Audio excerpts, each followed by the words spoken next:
राजस्थान में गिरती कानून व्यवस्था पर भाजपा ने गहलोत सरकार और राहुल गांधी पर निशाना साधा है। यहां करौली जिले में भूमि विवाद में एक पुजारी को कथित तौर पर आग लगा दी गई, जिनकी अस्पताल में इलाज के दौरान मौत हो गई। भाजपा ने करौली कांड पर कहा कि राज्य में कानून व्यवस्था पूरी तरह चरमरा गई है और अपराधी खुलेआम घूम रहे हैं। प्रधानमंत्री नरेंद्र मोदी रविवार को वीडियो कॉन्फ्रेंसिंग के जरिए स्वामित्व योजना के तहत ग्रामीण इलाकों की संपत्तियों से जुड़े संपत्ति कार्ड के भौतिक वितरण को लॉन्च करेंगे। लगभग 1 लाख संपत्ति धारक अपने मोबाइल फोन पर आए SMS लिंक के माध्यम से अपने संपत्ति कार्ड डाउनलोड करने में सक्षम होंगे। इसके बाद संबंधित राज्य सरकारों द्वारा संपत्ति कार्डों का भौतिक वितरण किया जाएगा। 6 राज्यों के 763 गांवों के लाभार्थी इसमें शामिल हैं। इसमें ग्रामीण संपत्ति के मालिकों को आर्थिक फायदा होगा और संपत्ति को लेकर होने वाले झगड़े भी खत्म होंगे, जो कभी-कभी दशकों तक चलते थे। इन प्रतियों को उनके मालिकों द्वारा लोन लेने के लिए भी इस्तेमाल किया जा सकता है और ये ग्रामीण क्षेत्रों में संपत्तियों का रिकॉर्ड रखने में भी मदद करेगा। 24 अप्रैल को पीएम द्वारा शुरू की गई स्वामित्व परियोजना के तहत प्रतियों को चरणबद्ध तरीके से सौंपा जाएगा। इस योजना का उद्देश्य ग्रामीण भारत के लिए एक एकीकृत संपत्ति सत्यापन समाधान प्रदान करना है। डीआरडीओ ने स्वदेशी रूप से विकसित एंटी रेडिएशन मिसाइल रुद्रम का सफलतापूर्वक उड़ान परीक्षण किया। शुक्रवार को रक्षा अनुसंधान और विकास संगठन डीआरडीओ ने नई पीढ़ी के एंटी रेडिएशन मिसाइल रुद्रम का उड़ीसा के तट से दूर व्हीलर द्वीप पर स्थित विकिरण लक्ष्य पर सफल परीक्षण किया। मिसाइल को Su-30 Mk-1 लड़ाकू विमान से लॉन्च किया गया। रुद्रम डीआरडीओ द्वारा विकसित की जा रही भारतीय वायुसेना के लिए देश की पहली स्वदेशी विकिरण रोधी मिसाइल है। ये मिसाइल सुखोई 30 Mk-1 लड़ाकू विमान पर लॉन्च प्लेटफॉर्म के रूप में एकीकृत है, जिसमें प्रक्षेपण स्थितियों के आधार पर अलग-अलग रेंज की क्षमता है। इसमें अंतिम हमले के लिए पैसिव होमिंग हेड के साथ INS GPS नेविगेशन है। रुद्रम ने विकिरण लक्ष्य को पिन पॉइंट सटीकता के साथ मारा। पैसिव होमिंग हेड एक साथ कई तरह की आवृत्तियों के विस्तृत बैंड पर लक्ष्यों का पता लगा सकता है। ये मिसाइल वायुसेना के लिए शत्रु वायु रक्षा के दमन के लिए एक शक्तिशाली हथियार है, जो बड़े स्टैंड ऑफ रेंज से प्रभावी है। और भारतीय वायुसेना ने 8 अक्टूबर 2020 को अपनी 88वीं स्थापना दिवस के मौके पर खारदुंगला क्ले में उच्चतम स्काई ड्राइव लैंडिंग का एक नया रिकॉर्ड कायम कर 17,982 फीट की ऊंचाई पर अपने पहले के रिकॉर्ड को तोड़ दिया। विंग कमांडर गजानन यादव और वारंट ऑफिसर AK तिवारी ने C-130J एयरक्राफ्ट से सफल स्काई डाइविंग जंप किया और 8 अक्टूबर 20 को लेह के खारदुंगला दर्रे में उतरे।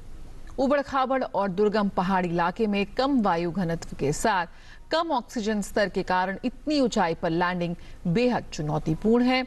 दोनों वायु योद्धाओं ने प्रतिकूल परिस्थितियों पर काबू पाने और एक नया इंडियन एयरफोर्स रिकॉर्ड स्थापित करने की शानदार सफलता प्राप्त करने में उत्कृष्ट व्यावसायिकता, धैर्य और दृढ़ संकल्प दिखाया। कोरोना के खिलाफ सरकार के सख्त कदमों की मदद से बेहतर नतीजे सामने आ रहे हैं। स्वास्थ्य और परिवार कल्याण मंत्रालय के मुताबिक देश में कोरोना वायरस महामारी से संक्रमित लोगों में से अब तक 58,27,000 से ज्यादा मरीज स्वस्थ हो चुके हैं। पिछले 24 घंटों में 83,011 कोरोना मरीज ठीक हुए हैं, जिसके बाद देश में रिकवरी रेट बढ़कर 85.52% हो गया है। देश में कोविड से मृत्यु दर घटकर 1.54% रह गई है, जो विश्व में सबसे कम दर वाले देशों में शामिल है। दुनिया भर में कोरोना संक्रमण के मामले 3,70,91,000 से ज्यादा हो गए हैं। इसके अलावा पूरे विश्व में 10,72,000 से ज्यादा लोगों की कोरोना संक्रमण से मौत हो चुकी है। हालांकि 2,78,78,000 से ज्यादा लोग इलाज के बाद स्वस्थ भी हो चुके हैं। संक्रमितों की सूची में सबसे ऊपर अमेरिका में, जहां 78,93,000 से ज्यादा संक्रमण के मामले सामने आ चुके हैं और इस देश में 2,18,000 से ज्यादा की मौत हो गई है। ब्राजील में भी 50,57,000 से ज्यादा मामले अब तक सामने आ चुके हैं और 1,00,00 49,000 से ज्यादा लोगों की कोरोना के कारण मौत हो चुकी है। कोरोना संक्रमण के बढ़ते खतरे को देखते हुए विश्व स्वास्थ्य संगठन का कहना है कि यूरोपियन देशों को अपने यहाँ संक्रमण की रफ्तार को कम करने पर विशेष ध्यान देने की जरूरत है। रूस और ब्रिटेन जैसे मुल्कों में संक्रमण के मामलों में कमी नहीं आ रही है। संगठन के मुताबिक यूरोपीय देशों में एक ही दिन में रिकॉर्ड संख्या में मामले सामने आ रहे हैं, जो चिंताजनक है। WHO के आपातकाल विशेषज्ञों के मुताबिक यूरोपीय देशों को समारोह और सार्वजनिक कार्यक्रमों पर प्रतिबंध लगाना चाहिए ताकि मामले ज्यादा ना बढ़ें। हालांकि संगठन प्रमुख डॉक्टर टेड्रोस एथनॉन गेब्रेयेसस ने कहा है कि स्पेन में शुरुआत के मुकाबले स्थिति फिलहाल ठीक है। फ्रेंच ओपन के महिला एकल में इस बार कोई नया चैंपियन देखने को मिलेगा। खिताबी मुकाबले में आज रात अमेरिका की सोफिया केनिन का सामना पोलैंड की इगा स्विएटेक से होगा। दोनों खिलाड़ियों ने पहली बार फ्रेंच ओपन के फाइनल में जगह बनाई है। सोफिया केनिन का इस साल का ये दूसरा ग्रैंड स्लैम फाइनल होगा। इससे पहले उन्होंने ऑस्ट्रेलियन ओपन में खिताबी जीत हासिल करने में सफलता पाई थी। सेमीफाइनल में उन्होंने अनुभवी खिलाड़ी पेट्रा क्विटोवा को हराने में सफलता पाई थी। अमेरिकी खिलाड़ी केनिन ने इस साल मेजर टूर्नामेंट में 16 मैच जीते हैं। दूसरी तरफ 19 वर्षीय इगा स्विएटेक ने पहली बार किसी ग्रैंड स्लैम के फाइनल में जगह बनाई है। विश्व में 54वीं वरीयता प्राप्त इगा पिछले 43 साल में फ्रेंच ओपन के फाइनल में पहुंचने वाली सबसे निचली रैंकिंग की खिलाड़ी हैं। उन्होंने सेमीफाइनल में अर्जेंटीना की नाडिया पोडोरोस्का को हराने में सफलता पाई।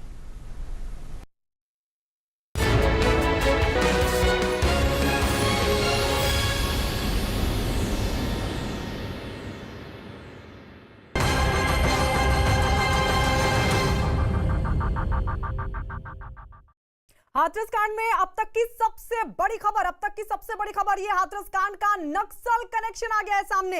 एक महिला जो पीड़ित के घर में नकली भाभी बनकर रह रही थी, अब एसआईटी और पुलिस को उसकी तलाश है। आरोपी है कि इसी महिला ने पीड़ित के घर में रहकर घटना के बाद परिवार को भड़काने की साजिश रची।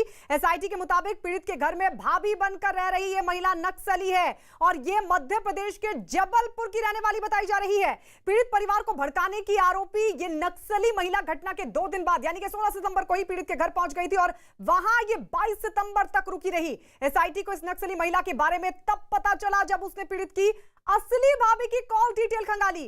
कॉल डिटेल से सामने आया कि पीड़ित की असली भाभी की इस महिला से लगातार हो रही थी बात। अब एसआईटी मध्य प्रदेश की इस महिला नक्सली के करीब पहुंच चुकी है। ये बहुत बड़ा खुलासा, ये बहुत बड़ी खबर इस पूरे मामले में, क्योंकि अब इस मामले में एक नक्सली कनेक्शन भी सामने आ चुका है। सीधे हम रुक कर लेते हैं अजीत की तरफ। लखनऊ से हमारे साथ जुड़ गए अजीत, और ज्यादा जानकारी देंगे इस पर। अजीत, क्या जानकारी मिल पा रही है, किस तरीके से इस महिला का खुलासा हुआ है इस पूरे मामले में, कैसे सामने आया नक्सली कनेक्शन?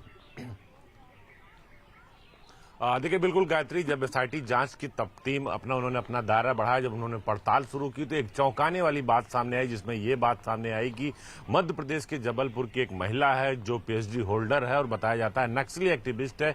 वो पीड़ित के घर पहुंची थी और 16 सितंबर से 22 सितंबर तक थी और उसी ने जितनी बार बयान बदले परिवार के, जितनी बार उन्होंने अपने जो स्टेटमेंट्स बदले, जो पीड़ित जो पुलिस वाले आ रहे थे उनसे बातचीत जो कर रहे थे मीडिया से, ये वही महिला थी। नकली भाभी बनकर उनके घर में रह रही थी, घूंघट में रह रही थी।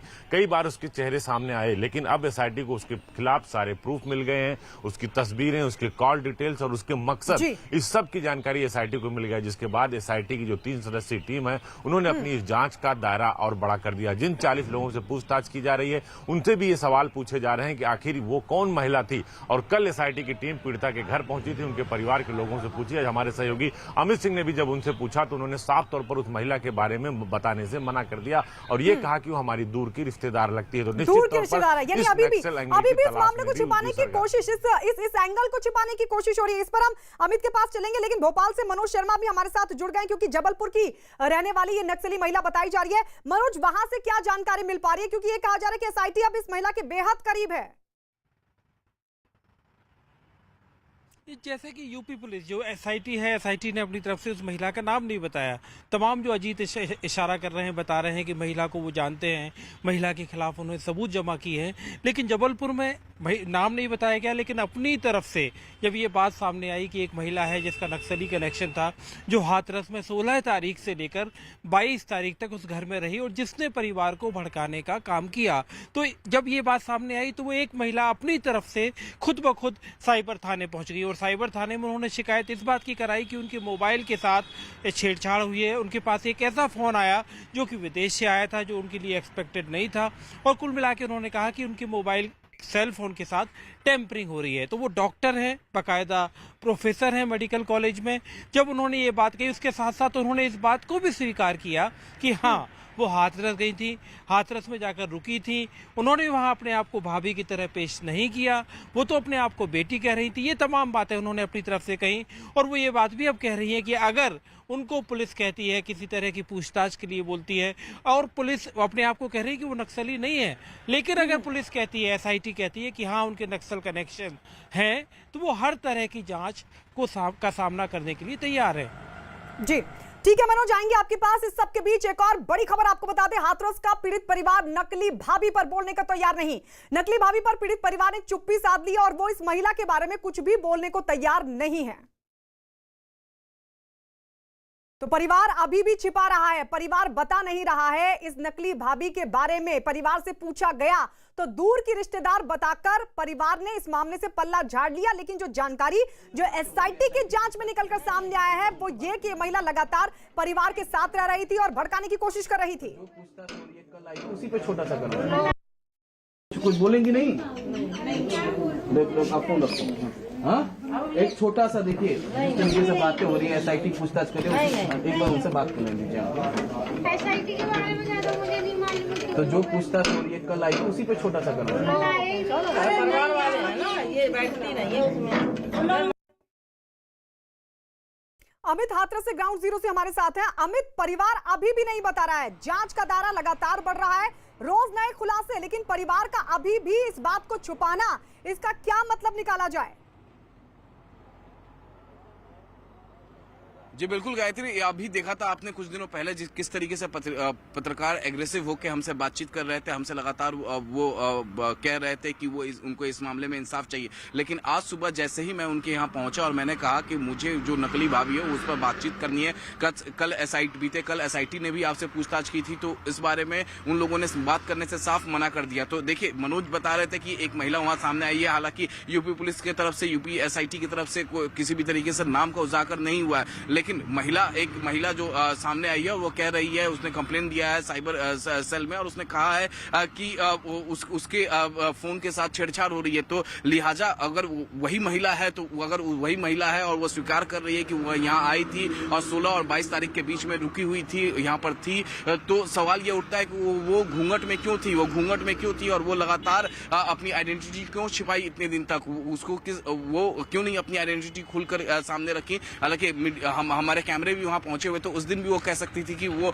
डॉक्टर है, प्रोफेसर है, लेकिन इस तरीके से वो घूंघट में क्यों थी लगातार। जिस तरीके से एसआईटी और जो एसआईटी की जांच में जो सीबीआर सामने आया है, जो कॉल डिटेल्स उसके सामने आए हैं, जो जिस तरीके से ऑडियो टेप इशारा करती है कि जरूर कुछ गड़बड़ है, लेकिन परिवार छिपा रहा है। अमित पांडे भी हमारे साथ हैं। अमित, क्या लगता है, क्योंकि परिवार एक तरफ एसआईटी की जांच में कॉल डिटेल से ये साफ हो चुका है, अमित भी बता रहे हैं, मनोज भी कई चीजें बता रहे हैं, अजीत ने भी जानकारी दी, उसके बावजूद भी अगर परिवार खुलकर नहीं अब सामने आ रहा है, खुलकर इस मामले में सहयोग नहीं कर रहा है, तो इससे क्या लगता है, इसके क्या मायने निकाले जाएं?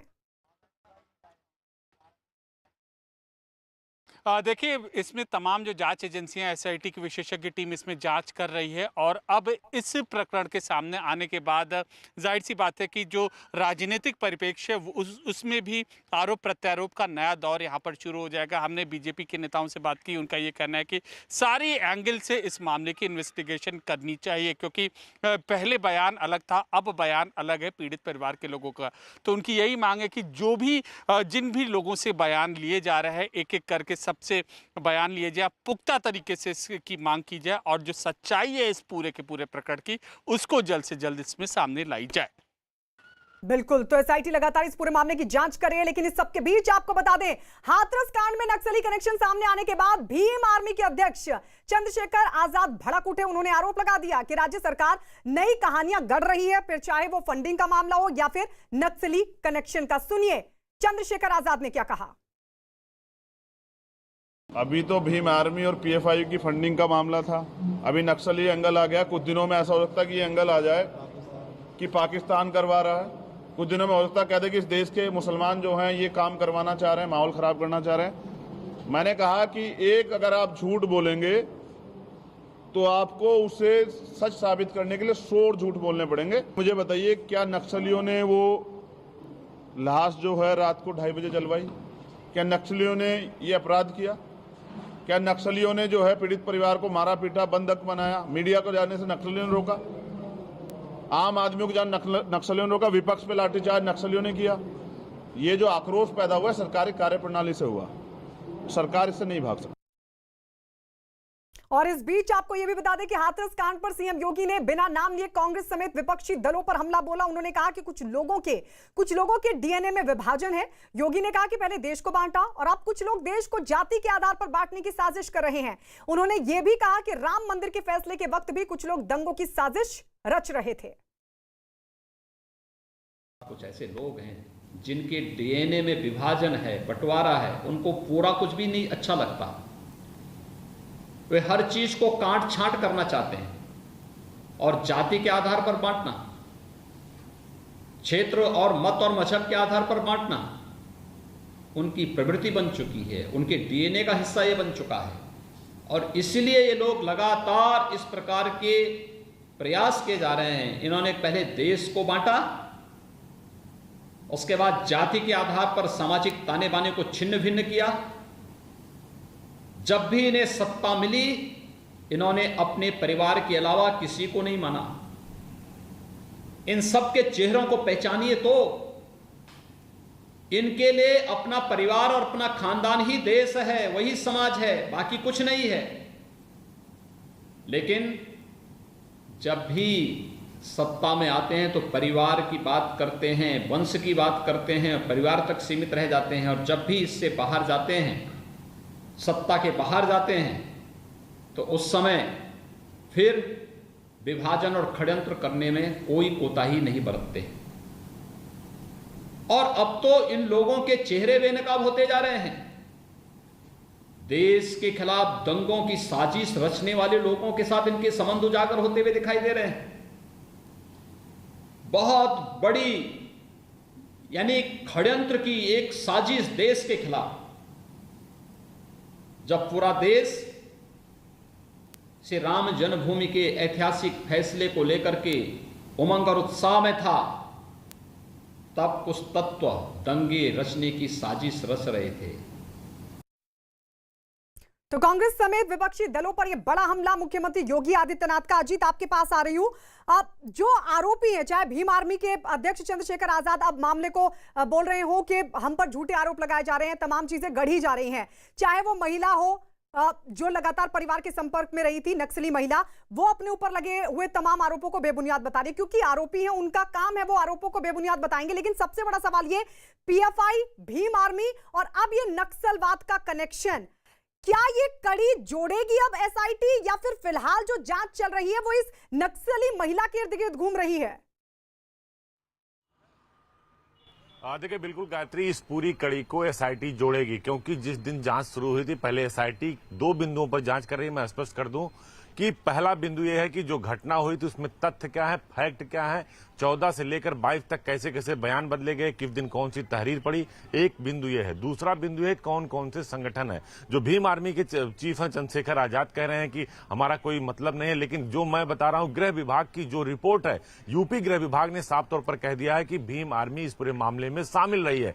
पीएफआई के कनेक्शन की बात की भी पुष्टि हो चुकी है और मथुरा में एक एफआईआर हुई है गायत्री, उस एफआईआर का भी जिक्र इस जांच में होगा, एसआईटी उसे मेंशन करेगी। उस एफआईआर में 4 लोगों की गिरफ्तारी की गई थी, जिसमें पीएफआई के 4 लोग अरेस्ट किए गए थे, जिनके पास से कई सारी ऐसी आपत्तिजनक चीजें बरामद हुई थी, मोबाइल्स, भड़काऊ भाफड़ और वेबसाइट से उनका लिंक था, जो वेबसाइट के माध्यम से चंदा एकत्रित कर रहे थे और ये कह रहे थे कि कैसे आपको हिंसा के दौरान अपनी पहचान छुपानी है।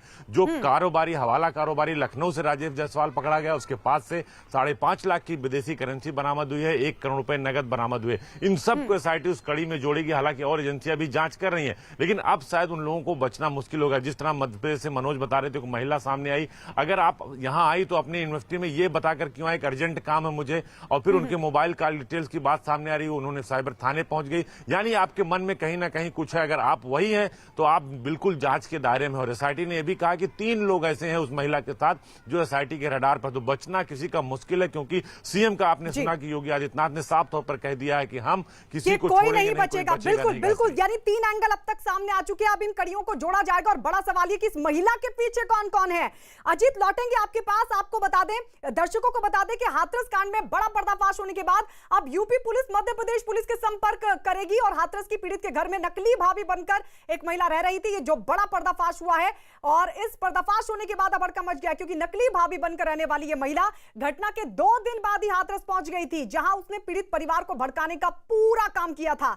यह महिला 16 से 22 सितंबर तक पीड़ित के घर में रह रही थी, जिससे नक्सलियों से संबंध होने का सुराग मिला है। नक्सलियों से संबंध रखने वाली यह महिला मध्य प्रदेश के जबलपुर की रहने वाली है, जिसके बाद अब यूपी पुलिस मध्य प्रदेश की पुलिस के संपर्क में रहेगी, संपर्क करेगी, जिससे हाथरस कांड की साजिश रचने वाली इस महिला को जल्द से जल्द पकड़ा जा सके। मध्य प्रदेश के जबलपुर में एक महिला ने साइबर सेल में शिकायत दर्ज करवाई है। महिला ने दावा किया कि वो हाथरस गई थी और पीड़ित परिवार के कहने पर 2 दिन रुकी भी थी। महिला डॉक्टर ने खुद को नकली भाभी होने से इनकार किया, साथ ही हर तरह की जांच का सामना करने की बात भी कही है। आप कब गई थी हाथरस और कब आपका वापसी हुई थी? जो कि पेशे से आप डॉक्टर हैं, सूचित आपने किया था यहाँ पे किस प्रकार से पूरा? जी मैं 3 तारीख को मैं दोपहर में यहाँ से निकली हूँ और 4 तारीख की 11:20 पर मैं वहाँ पहुँची हूँ हाथरस, और 6 तारीख तक मैं वहाँ थी। मैं 2-3 बजे तक, मुझे लगता है 2 बजे तक थी मैं। और मैंने 3 तारीख की सुबह फ़ोन पर किया था अपने हेड ऑफ द डिपार्टमेंट को कि सर मुझे एक अर्जेंट काम आ गया है, मैं जा रही हूँ, आज मेरा क्लास है, लेक्चर है, तो मैं नहीं ले पाऊँगी आज मैं, बस। लेकिन इसके साथ ही आपने कल एक शिकायत भी करी कि आपकी कॉल को रिकॉर्डिंग ट्रेस किया जा रहा है, क्या कहेंगे?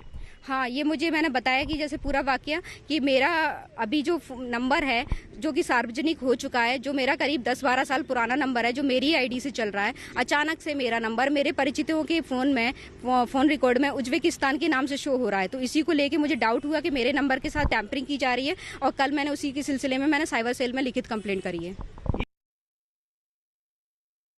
मनोज, महिला जो बातें कह रही है, आप उसको किस तरीके से देख रहे हैं? पुलिस, वहां की जो पुलिस है, क्योंकि कहा यह जा रहा है कि यूपी पुलिस अब मध्य प्रदेश पुलिस के संपर्क में रहेगी, क्या ये वही महिला है? जो हमने सिद्धार्थ बहुगुणा वहाँ के जो एसपी हैं, एसपी से बात की कि इस तरह का एक एंगल निकल के आया है। एसआईटी कह रही है उत्तर प्रदेश की कि एक महिला जो कि नक्सली संगठनों से जिसका कनेक्शन है, जुड़ी हुई है, और उसने यहाँ पर वारदात होने के बाद, हाथरस की घटना होने के बाद, जो लगातार यहाँ आकर घर में एक भाभी के तौर पर रही, और जिसे एसआईटी नकली भाभी का नाम ले रही है, और जिसने समाज को तोड़ने का या भड़काने का काम किया। तो इस बारे में जो जबलपुर की पुलिस है वो सीधे तौर पर ये कहती है कि वो इंतजार कर रहे हैं कि एसआईटी, उत्तर प्रदेश की एसआईटी एक बार उनसे संपर्क करेगी तो वो पूरा सहयोग करेंगे, क्योंकि मामला छोटा नहीं है। ये यहाँ पर आरोप इस बात के लग रहे हैं कि वो महिला जो जबलपुर की है, जिसके नक्सली कनेक्शन है और जिसने भड़काने का काम किया, यानी जबलपुर से कोई ऐसा रैकेट चलता है जो कि जब भी समाज में घटनाएं, इस तरह की घटनाएं सिर्फ हाथरस में नहीं होती, मध्य प्रदेश में भी होती हैं, राजस्थान में भी होती है, तमाम देश के तमाम शहरों में होती है। और मध्य प्रदेश में तो 2 दिन बाद ही जब हाथरस की घटना हुई थी, उसके फौरन बाद जो चिचौला नाम के एक गाँव है, जिसमें चिचली नाम के गाँव में बाकायदा इस तरह की घटना हुई, और उसके बाद माहौल वहाँ भी बिगड़ना शुरू हुआ था। लेकिन सरकार ने तुरंत ही कार्रवाई की, और कार्रवाई करने के बाद माहौल ठीक हो गया और उस मामले की जाँच चल रही है, अधिकारियों को सस्पेंड किया गया। तो अब यहाँ पर पुलिस कह रही है कि एक बार यूपी की पुलिस नाम का खुलासा करे, जब नाम सामने रखेगी उसके बाद उस नाम के आधार पर उसके नक्सली कनेक्शन या तमाम जो बातें कही जा रही उनका इन्वेस्टिगेशन होगा, जांच होगी। फिलहाल जो महिला सामने है वो अपने तर्क के साथ है, वो कहती है कि हाँ, मैं वो महिला हूँ, हाथरस गई थी, मेरा नक्सली कनेक्शन कोई नहीं है, ना ही मेरा इरादा वहाँ किसी को भड़काने का था, मैं तो सिर्फ मानवीयता के नाते, एक बड़ी घटना हुई, मेरे समाज के लोग थे, मैं मानवीयता के नाते हाथरस गई थी। मानवता के नाम पर हाथरस गई थी, ये महिला कह रही है, जो कह रही है कि उसके फोन को लगातार ट्रेस भी किया जा रहा था, रिकॉर्ड भी किया जा रहा था। अमित भी हमारे साथ हैं। अमित, अभी एसआईटी कहां तक पहुंची? क्या संपर्क करने की कोशिश की गई है मध्य प्रदेश पुलिस के साथ? जी अभी आपको बताऊं कि जो एसआईटी है फिलहाल जो है वो 40 जो लोग हैं गांव के जो उस रात अंतिम संस्कार में शामिल हुए थे और साथ ही साथ जो घटना वाले दिन यानी 14 सितंबर वाले दिन जो घटना स्थल पर पहुंचे हुए थे, जब पीड़िता जमीन पर पड़ी हुई थी, खेत में पड़ी हुई थी, उस वक्त तो उन लोगों से पूछताछ कर रही है। ये तकरीबन 40 लोग हैं। फिलहाल एसआईटी किस तरीके से पुलिस लाइन यहाँ से महज 10 से 12 किलोमीटर की दूरी है, वहां पर पूछताछ चल रही है कि कितने लोगों से अभी तक पूछताछ हुई है, एसआईटी इस बारे में नहीं बता रही है। एसआईटी केवल इतना कह रही है कि उनका इन्वेस्टिगेशन लगातार जारी है और एसआईटी का यह भी कहना है कि जो 3 सदस्य हैं एसआईटी की टीम में, उन सबका काम अलग अलग बांटा जा चुका है, यानी इस केस को कई हिस्सों में बांटा जा चुका है और लगातार जो है इस पूरे मामले में इन्वेस्टिगेशन लगातार इस मामले में चल रही है। और जिस तरीके से जो नकली भाभी का नाम आया है, तो एक अननोन पर्सन को किस तरीके से कोई घटना 14 सितंबर को होती है, 16 सितंबर को ये अननोन भाभी जो है, नकली भाभी जो है, वो पहुंचती है पीड़ित परिवार के घर पर। 16 तारीख से लेकर 22 तारीख तक वो रहती है और 22 तारीख को जो है पीड़िता की जब मौत हो जाती है तो वो वहां से निकल के वापस जबलपुर चली जाती है। तो और जिस तरीके से कॉल डिटेल सामने आए हैं, जो ऑडियो टेप आया है, उसमें ठीक भड़काने वाली बात सामने आ रही है। और 16 तारीख को जैसे वो पहुंचती है तो पहली बार जो पीड़ित परिवार होता है वो कहता है, वो अपना बयान बदलता है। फिर 19 तारीख को अपना बयान बदला जाता है पीड़ित परिवार की तरफ से। फिर 21 तारीख को जांच अधिकारी को पीड़ित परिवार कहता है कि वो चाहते हैं कि पीड़िता का बयान एक बार फिर अस्पताल में हो। और उसके बाद 22 तारीख को जो बयान दर्ज होता है, उस बयान में कहा जाता है, पीड़िता कहती है कि उसका गैंगरेप हुआ है। उसके बाद जो ठीक है अमित, लौटेंगे आपके पास। एक बड़ी खबर इस वक्त, एक बड़ी खबर आ रही है हाथरस कांड से जुड़ी। बड़ी खबर है कि पूर्व केंद्रीय मंत्री मानवेंद्र सिंह ने हाथरस कांड के आरोपियों के परिवार वालों से की है मुलाकात। इस दौरान मानवेंद्र सिंह के साथ निर्भया के दोषियों के वकील रहे एपी सिंह भी मौजूद थे, जो अब आरोपियों की ओर से केस लड़ेंगे। पूर्व केंद्रीय मंत्री मानवेंद्र सिंह सभी आरोपियों को बेकसूर बताते नजर आए और दावा किया कि कुछ लोगों ने निर्दोषों को फंसाया है। पीड़ित परिवार से मुलाकात करेंगे या नहीं, इस पर मानवेंद्र सिंह ने बताया कि उन्होंने अभी पीड़ित परिवार से मुलाकात पर फैसला नहीं लिया है। पूर्व केंद्रीय मंत्री मानवेंद्र सिंह और वकील एपी सिंह पहुंचे हैं इस वक्त आरोपियों से मिलने के लिए। और ये जो घर आप देख सकते हैं, ये घर जो है आरोपी संदीप का घर है और यहीं पर इसी के पड़ोस में आरोपी जो एक रामू है, जो कि अलीगढ़ जेल में फिलहाल बंद है, वो उसका भी घर है। और ये जो रास्ता आप देख सकते हैं, ये जो बाहर निकलता है, यहाँ से 10 कदम अगर हम चलते हैं बाहर तो पीड़ित परिवार का घर आ जाता है। आप तस्वीरें देखिए सीधे। पूर्व केंद्रीय मंत्री मानवेंद्र सिंह जो हैं वो बैठे हुए हैं आरोपी के गैलरी में, वो इस वक्त बैठे हुए हैं। एपी सिंह भी उनके साथ मौजूद हैं। एपी सिंह ने साफ साफ कहा कि अब वो इस केस में आरोपियों के वकील होंगे। जिस तरीके से हमने देखा कि निर्भया मामले में वो वकील थे आरोपियों की तरफ से और लगातार जो है डेथ वारंट को उन्होंने टलवाया था आखिरकार, लेकिन आखिर में फांसी हुई थी। लेकिन यहाँ जो है ये साफ कह रहे हैं कि वो आरोपियों के पक्ष में लड़ेंगे और उनको न्यायपालिका पर पूरी तरीके से भरोसा है। सीडीआर को लेकर सवाल उठा रहे हैं कि सीडीआर में इसमें लगातार जो बातचीत हो रही थी पीड़ित के भाई और आरोपी संदीप से, आप तस्वीरों में देख सकते हैं सादे रंग की जो पगड़ी पहने हुए हैं वो मानवेंद्र सिंह है, पूर्व केंद्रीय मंत्री हैं। और उनका साफ साफ ये कहना है कि एपी सिंह की जो फीस होगी वो पे करेंगे, मानवेंद्र सिंह पे करेंगे, उनकी जो सभा है वो पे करेगी और वो किसी भी तरीके से आरोपियों को इस पूरे केस में न्याय दिलाएंगे। उनका कहना है कि निर्दोष है। एक बार मैं आपको और तस्वीरें दिखा रहा हूँ। एपी सिंह और दिल्ली से पहुंचे हुए हैं मानवेंद्र सिंह, पूर्व सांसद हैं, पूर्व केंद्रीय मंत्री हैं, वो पहुंचे हुए हैं यहाँ पर आरोपी से मुलाकात करने के लिए। आरोपी रामू और आरोपी संदीप यहीं पे रहते हैं। और ये जो घर है ये आरोपी संदीप का घर है, आप देख सकते हैं यहाँ तस्वीरों में।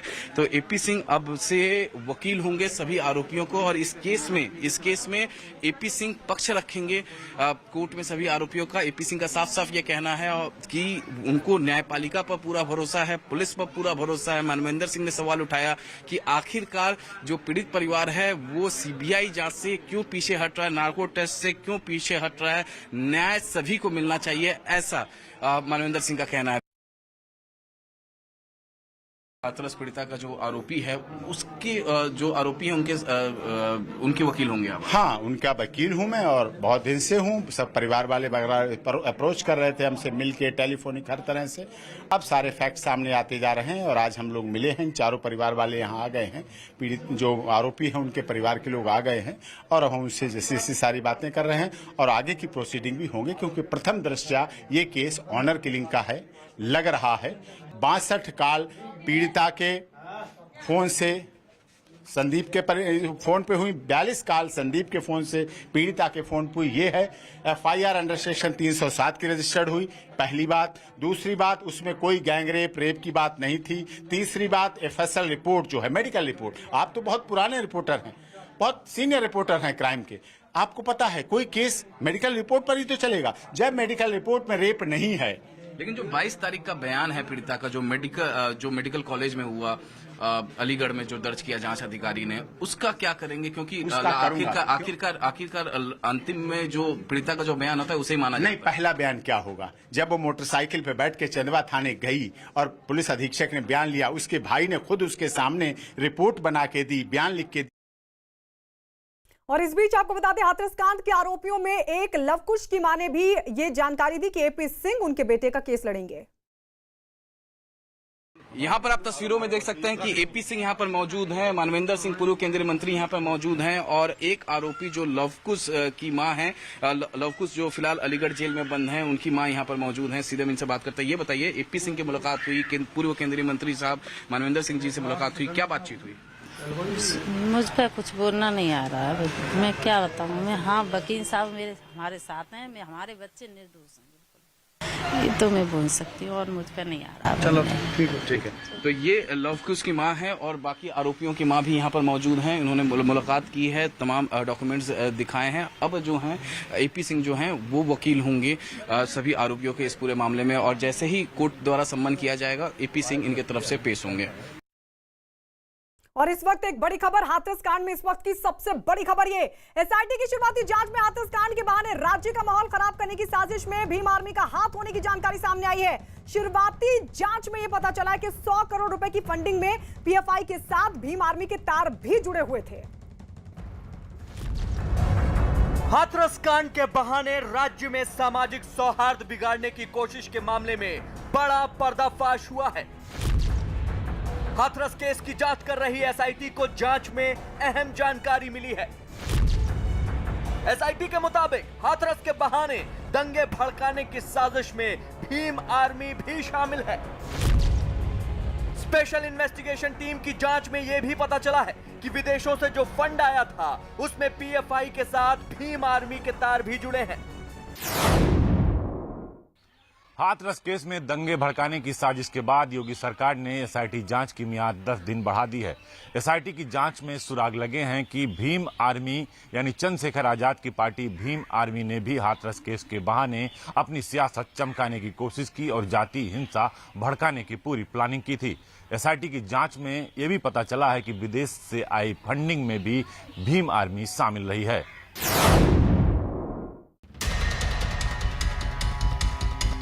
चंद्रशेखर आजाद पीड़ित परिवार से भी मिल चुके हैं और हाथरस केस में सफदरजंग अस्पताल से लेकर हाथरस तक भीम आर्मी बड़े पैमाने पर प्रदर्शन भी कर चुकी है। नहीं चलेगी, नहीं चलेगी। एसआईटी की जांच में पता लगा है कि हाथरस कांड के विरोध प्रदर्शन में भीम आर्मी के कार्यकर्ता मौजूद थे। खास बात यह कि प्रदर्शन के दौरान कार्यकर्ताओं ने अपनी पहचान छिपाई, मतलब वो आम आदमी बनकर विरोध प्रदर्शन कर और भड़का रहे थे। एजेंसी पहले ही कह चुकी है कि दंगा भड़काने के लिए विदेश से 100 करोड़ की फंडिंग की गई। अब जांच में पता चला है कि 100 करोड़ की फंडिंग में भी पीएफआई के साथ भीम आर्मी के तार जुड़े हुए हैं। इन सुरागों के आधार पर भीम आर्मी पर एसआईटी का शिकंजा कस सकता है। अब ईडी भी भीम आर्मी के चंद्रशेखर आजाद से पूछताछ कर सकती है। हाथरस कांड की आड़ में दंगा करवाने की विदेशों से जुड़ी साजिशों के तार का जैसे ही जांच एजेंसियों को पता चला, वो पूरी हरकत में आ गई। और इस सिलसिले में सबसे बड़ी कार्रवाई लखनऊ में बुधवार की रात अंजाम दी गई, जब ईडी ने एक हवाला कारोबारी को धर दबोचा। लखनऊ से हवाला कारोबारी गिरफ्तार। कारोबारी की पहचान राजेश जायसवाल के तौर पर हुई। आरोपी के पास से 1 करोड़ 1 लाख रुपए नकद बरामद, 5,45,000 रुपए की विदेशी मुद्रा भी मिली। इससे पहले भी यूपी सरकार ने इस हाथरस कांड में किसी साजिश की बात कही थी और सरकार की एजेंसियों ने इस बात को महसूस भी कर लिया था कि इस साजिश को अंजाम देने के लिए पूरी प्लानिंग की गई है और इसके पीछे इनकी मंशा थी कि सरकार की छवि को किसी भी तरीके से खराब की जाए, साथ ही साथ तबाही का एक ऐसा मंजर छोड़ा जाए जिससे चारों तरफ अफरा तफरी मच जाए। दरअसल ये गिरफ्तारी वाराणसी में 2 सोने के तस्करों के पकड़े जाने के बाद ही मुमकिन हो सकी और वहीं से साजिश के विदेशी तार का सिरा भी जांच एजेंसियों के हाथ लगा।